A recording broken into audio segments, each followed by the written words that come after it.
Assalamualaikum warahmatullahi wabarakatuh. Jumpa lagi dengan Nurse Yandi di sini di channel Nursingpedia. Apa kabar teman-teman perawat dimanapun kalian berada? Semoga teman-teman selalu dalam keadaan sehat. Pada video kali ini kita akan kembali membahas soal kompetensi teknis perawat berdasarkan FR hari ke-6 ujian P3K Perawat tahun 2022 ini. Perlu dipahami bahwa soal-soal yang kita bahas ini bukan merupakan soal yang sama persis keluar dalam ujian, tapi hanya berdasarkan bocoran dari topik soal yang keluar dalam ujian hari ke-6 ini. Bagi teman-teman yang baru saja gabung di channel ini, jangan lupa subscribe dan nyalakan tombol loncengnya untuk mendapatkan notifikasi dari video-video channel ini berikutnya. Langsung saja kita sekarang ke latihan soal. Nah, ini soal pertama tentang safety box. Soal tentang safety box ini keluar dalam ujian hari ini. Safety box merupakan tempat sampah untuk limbah medis seperti membuang jarum suntik atau limbah tajam yang telah dipakai. Batas maksimum safety box menampung limbah tajam adalah A. 1/4 bagian terisi, B. setengah bagian terisi, C. 1/3 bagian terisi, D. 3/4 bagian terisi, atau E. 2/3 bagian terisi. Standar volume safety box sudah diatur dalam Permenkes nomor 1204 tahun 2004. Jadi sudah tertulis aturan yang mengatur tentang volume isi safety box yang perlu diperhatikan. Safety box ini didesain khusus untuk menampung limbah benda tajam agar tidak menimbulkan infeksi nosokomial. Pada umumnya volume safety box ada dua jenis, yaitu 5 liter dan 12,5 liter. Standar volume isi safety box dalam Permenkes yaitu 3/4 dari volume safety box. Jadi volume maksimal dari isi safety box yaitu 3/4 dari kapasitas volume safety box itu sendiri. Maka untuk soal nomor 1 ini jawaban yang tepat adalah D, 3/4 bagian. Kita lanjut ke soal nomor 2. Seorang pasien 45 tahun datang ke poliklinik mata dengan keluhan ketajaman penglihatan menurun. Setelah dilakukan pemeriksaan, pasien tersebut didiagnosa mengalami presbiopi. Dokter menganjurkan untuk memakai kacamata. Lensa yang tepat digunakan pada pasien dengan presbiopi adalah A. lensa tunggal, B. lensa bifokal, C. lensa progresif, D. lensa transisi, atau E. lensa silinder. Baiklah, langsung kita bahas untuk soal nomor 2 ini. Lensa bifokal memiliki dua titik fokus yang digunakan untuk memenuhi kebutuhan mata orang tua atau mata penderita presbiopi. Lensa bifokal berfungsi untuk melihat jauh dan dekat sekaligus dengan menggunakan satu lensa saja. Satu titik fokus terletak pada lensa bagian bawah yang biasa digunakan untuk aktivitas membaca atau melihat dengan jarak dekat. Sedangkan fokus lensa pada bagian atas dipakai untuk melihat jarak jauh. Maka jawaban yang tepat untuk soal nomor 2 ini adalah B, lensa bifokal. Soal berikutnya, soal nomor 3. Di bawah ini merupakan tujuan dari gerakan perilaku hidup bersih dan sehat atau PHBS, kecuali A. meningkatkan kesadaran masyarakat untuk menjalankan gaya hidup bersih dan sehat, B. mencegah dan menanggulangi masalah kesehatan, C. mampu menciptakan lingkungan yang lebih sehat, D. meningkatkan kualitas hidup masyarakat, atau E. meningkatkan kualitas udara.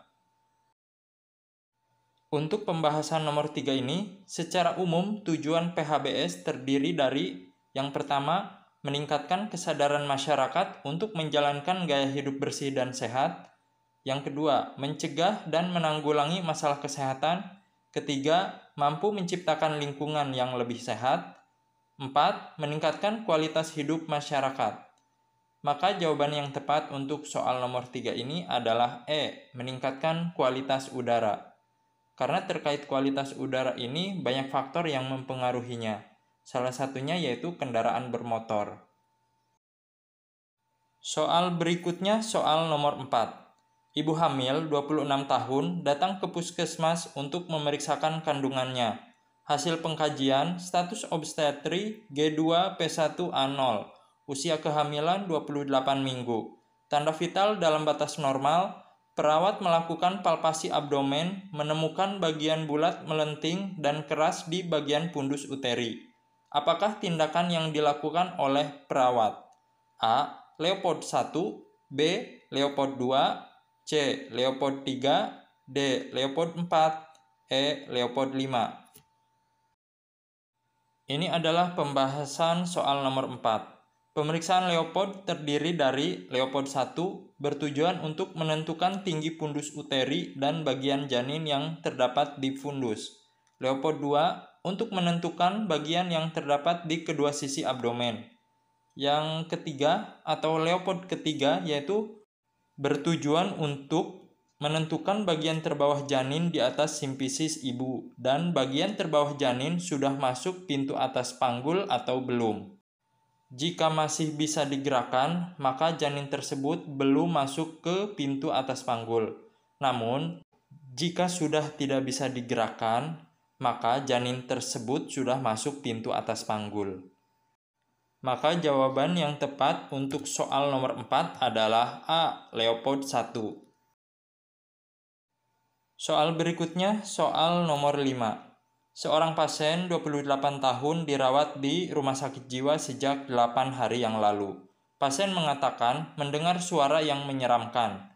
Setelah diberi intervensi selama 7 kali pertemuan, pasien mengatakan sudah mulai mampu mengontrol suara dengan cara menghardik dan minum obat. Terapi aktivitas kelompok yang tepat diberikan pada pasien tersebut adalah A. TAK sosialisasi, B. TAK stimulasi persepsi, C. TAK orientasi realita, D. TAK modalitas, E. TAK stimulasi persepsi harga diri rendah. Untuk soal nomor 5 ini, kita lihat terlebih dahulu data fokusnya, yaitu pasien mengatakan mendengar suara yang menyeramkan. Setelah diberi intervensi selama 7 kali pertemuan, pasien sudah mulai mampu mengontrol suara dengan cara menghardik dan minum obat. Maka dapat kita simpulkan masalah keperawatan pada pasien tersebut adalah halusinasi pendengaran. Salah satu tindakan keperawatan yang tepat pada pasien dengan halusinasi adalah dengan dilakukannya terapi aktivitas kelompok stimulasi persepsi yang terdiri dari 5 sesi, yaitu mengenal halusinasi, mengontrol halusinasi dengan menghardik, melakukan kegiatan, bercakap-cakap dengan orang lain, dan patuh minum obat. Sehingga dengan kegiatan tersebut, pasien dapat mengontrol halusinasinya. Maka jawaban yang tepat untuk soal nomor 5 ini adalah B. TAK stimulasi persepsi. Demikianlah tadi pembahasan 5 soal kompetensi teknis perawat berdasarkan FR hari ke-6 ini. Semoga bisa bermanfaat bagi teman-teman pejuang P3K perawat tahun ini.